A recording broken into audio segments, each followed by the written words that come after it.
Ladies and gentlemen, welcome back to the analysis of YOLENO TV. I hope you're well from wherever you're watching this channel.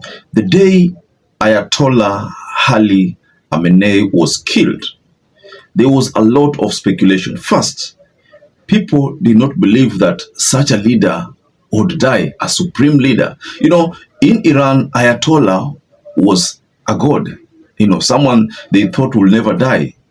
It's just like the case of Kenya, when the opposition leader, Raila Amolo Odinga, the former prime minister, when he died, of course, many people didn't believe it. People wondered, why would he die? So talking about Ayatollah Ali Khamenei, how did he die? I've been trying to scan, a lot of notes, a lot of material, trying to understand what really happened. Where was a mistake? Was there someone within Ayatollah's network that leaked the whereabouts, his whereabouts? I mean, this person was highly protected such that you could not even reach him easily. You had to undergo through so much screening to get to him. In fact, getting to him was quite impossible.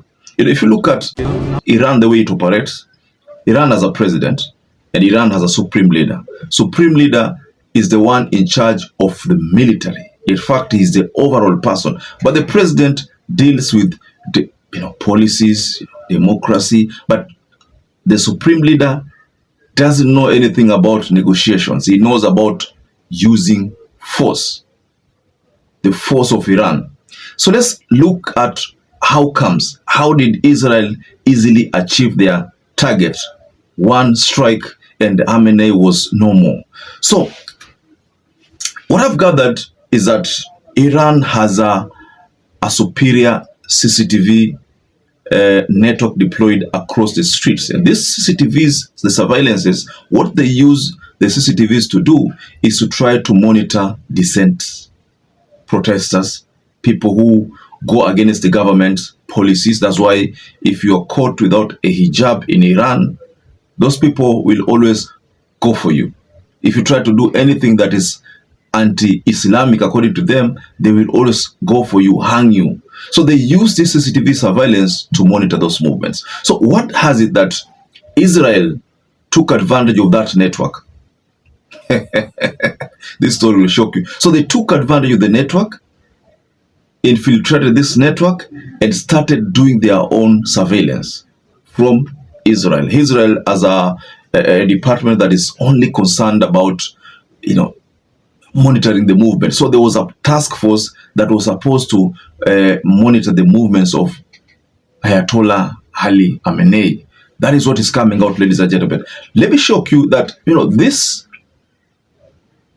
office where Ayatollah Ali Khamenei resided in, there was a camera that was pointed to that place.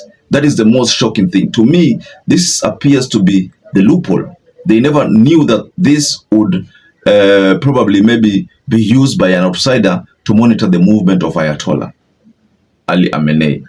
So to them, maybe this one camera, it helped them protect the supreme leader, the movements, and protect him. But to an outsider, it helped that outsider also monitor the movement of the supreme leader.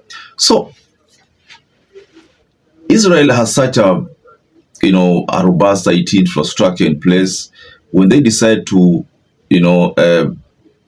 look for someone, they will always get that someone, because it takes them a lot of time to build your movements. They just have data regarding your movements, and they look at your movement, talk about movement, your security, and how your security, how they alternate. So it always helps them know where you are. So when they're monitoring, they don't even monitor, they don't look at your movement. They look at your bodyguards, because your bodyguards are the ones who protect you. So they look at these bodyguards. When they know that it's not possible for a bodyguard to be somewhere and the client is not there. For instance, if you're hired as a bodyguard, your responsibility is to protect your subject.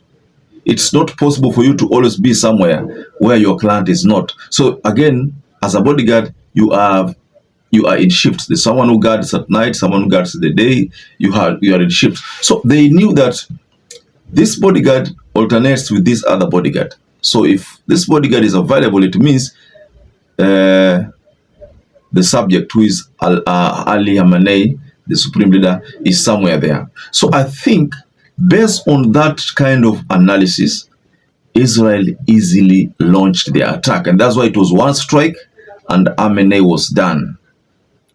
This person was done, ladies and gentlemen. But again, something that is coming out, and I was trying to understand, because we have always been told that Ali Khamenei has a protection bunker. Now, in that bunker, protection bunker, you cannot, whether you plant any kind of bomb, you can't reach that place.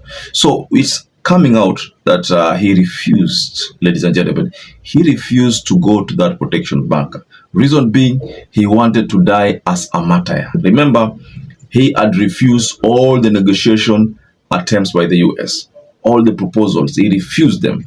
He just wanted to have the nuclear weapon so that he can threaten US. The issue here is that US would have felt threatened if Iran had such a weapon.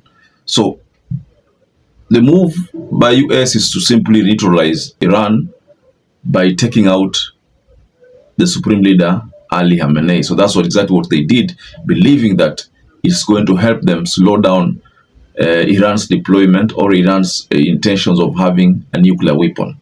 But of course, in the other story, I told you about a building, a headquarter building, whereby the voting was to take place, the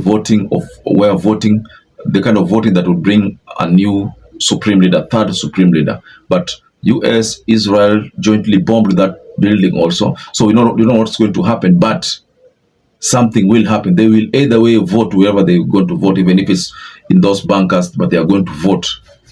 So, ladies and gentlemen, just go below in the comment section and tell us what to think about this strike on Ayatollah Ali Khamenei. To me, I think he made it easily for Israel to just take him out because he wanted to die as a martyr. So now he's treated as a martyr, a supreme leader.